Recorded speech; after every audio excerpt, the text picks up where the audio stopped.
Hello learners, welcome to Sure Question Academy.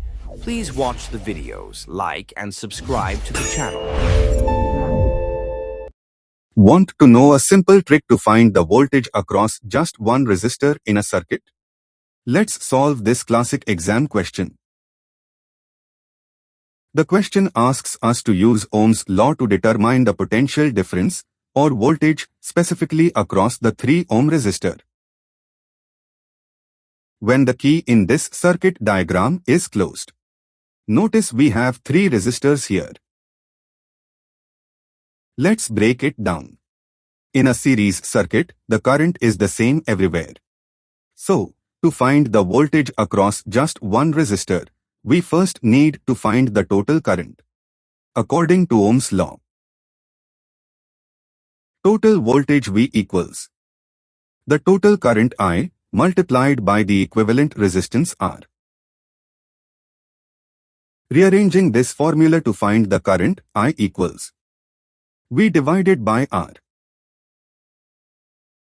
Now, let's plug in the numbers from our diagram. The battery provides 2 volts. And since the resistors are in series, we just add them up. So, I equals 2 divided by the sum of 1, 3, and 2. 1 plus 3 plus 2 is 6, so 2 divided by 6 simplifies to 1 by 3 amperes. Great. We now have the total current flowing through the entire circuit. Now for the final trick. Since this exact same current flows through our 3 ohm resistor, we apply Ohm's law just to this specific part. The voltage across the 3 ohm resistor equals the current 1 by 3 multiplied by its specific resistance, which is 3.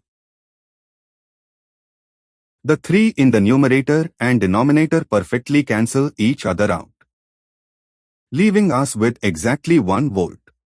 Makes perfect sense, right? Step-by-step logic like this is the secret to mastering physics. Keep practicing, and I'll see you in the next lesson. Happy learning!